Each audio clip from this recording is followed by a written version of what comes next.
ഇടുക്കിയിൽ വ്യാപക നാശനഷ്ടമാണ് ഇന്നത്തെ ദിവസം മാത്രം റിപ്പോർട്ട് ചെയ്യപ്പെട്ടത്. മൂന്നാർ മാട്ടുപ്പെട്ടി റോഡിൽ മണ്ണിടിഞ്ഞു വീണ് ഗതാഗതം തടസ്സപ്പെട്ടു. ഇടുക്കി കിളിയാർകണ്ടം ഉപ്പുതോട് വഴിയിലും മരം വീണും മണ്ണിടിഞ്ഞും ഗതാഗതം നിലച്ചിട്ടുണ്ട്. കട്ടപ്പന തങ്കമണി റൂട്ടിൽ ജനതാപ്പടിയിൽ റോഡിൽ മരം വീണു. കമ്പിളിക്കണ്ടം തെള്ളിത്തോട് ചിന്നാർ റോഡിൽ മണ്ണിടിച്ചിലുണ്ടായി. ലോവർ പെരിയാർ വൈദ്യുതി നിലയത്തിലും മണ്ണിടിഞ്ഞു. പാറക്കല്ലുകൾ വീണ് 2 ഫീഡറുകൾ തകർന്നു. ജെയിൻ എസ് രാജ് വിവരങ്ങളുമായി ചേരുന്നുണ്ട്. ജെയിൻ, ഓരോ മണിക്കൂറിലും ഈ രീതിയിലുള്ള വലിയ വലിയ പ്രശ്നങ്ങൾ ജില്ലയിൽ നിന്ന് റിപ്പോർട്ട് ചെയ്യപ്പെടുകയാണ്. മണ്ണിടിച്ചിൽ വ്യാപകമാണ്. റോഡിലൊക്കെ മരം വീണ് ഗതാഗതം തടസ്സപ്പെടുന്ന ഉൾപ്പെടെയുള്ള വലിയ കാര്യങ്ങളാണ്. ജില്ലയിലെ നിലവിലത്തെ ഒരു അവസ്ഥ എന്താണ്? എന്തെല്ലാം അറിയിപ്പുകൾ ജനങ്ങൾക്ക് നൽകുന്നുണ്ട്? പൂജ നേരത്തെ പറഞ്ഞതുപോലെ ജില്ലയിൽ വ്യാപകമായിട്ടുള്ള നാശനഷ്ടം ഉണ്ടായിട്ടുണ്ട്. ഇതിൽ പ്രധാനപ്പെട്ടത്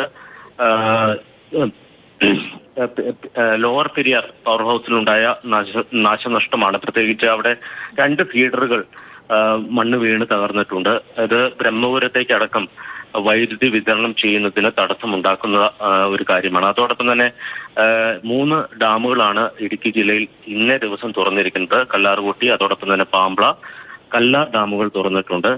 പെരിയാറിന്റെ തീരത്തും അതോടൊപ്പം തന്നെ കല്ലാർ പുഴയുടെ തീരത്ത് താമസിക്കുന്നവരും ജാഗ്രത പാലിക്കണം എന്നൊരു മുന്നറിയിപ്പാണ് നൽകിയിരിക്കുന്നത്. കൊച്ചി ധനുഷ്കോടി ദേശീയപാത, അതോടൊപ്പം തന്നെ മൂന്നാറിൽ നിന്ന് തേക്കടിയിലേക്ക് പോകുന്ന സംസ്ഥാന പാത, മൂന്നാറിൽ നിന്ന് മറയൂരിലേക്ക് പോകുന്ന സംസ്ഥാന പാത, ഇങ്ങനെ പ്രധാനപ്പെട്ട പാതകളിലെല്ലാം മണ്ണിടിഞ്ഞും അതോടൊപ്പം തന്നെ മരം വീണും ഗതാഗതം തടസ്സപ്പെട്ടിട്ടുണ്ട്.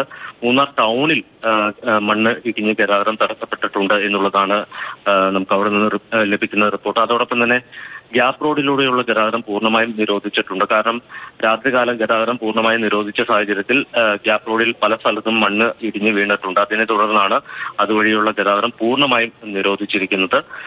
വരും മണിക്കൂറുകളിലും മഴ കൂടുതൽ ശക്തി പ്രാപിക്കാനാണ് സാധ്യത. അതുകൊണ്ട് തന്നെ അതുമായി ബന്ധപ്പെട്ട ജാഗ്രതാ നിർദ്ദേശം നൽകിയിട്ടുണ്ട്. ജില്ലയുടെ എല്ലാ മേഖലകളിലും മരമൊടിഞ്ഞോ അല്ലെങ്കിൽ മണ്ണ് ഇടിഞ്ഞോ ഉണ്ടായിട്ടുള്ള അപകടങ്ങളുണ്ട്. റോഡ് ഗതാഗതം ഏതാണ്ട് ഭാഗികമായി തടസ്സപ്പെട്ട അവസ്ഥയിലാണ് എല്ലാ മേഖലയിലും ഉള്ളത്.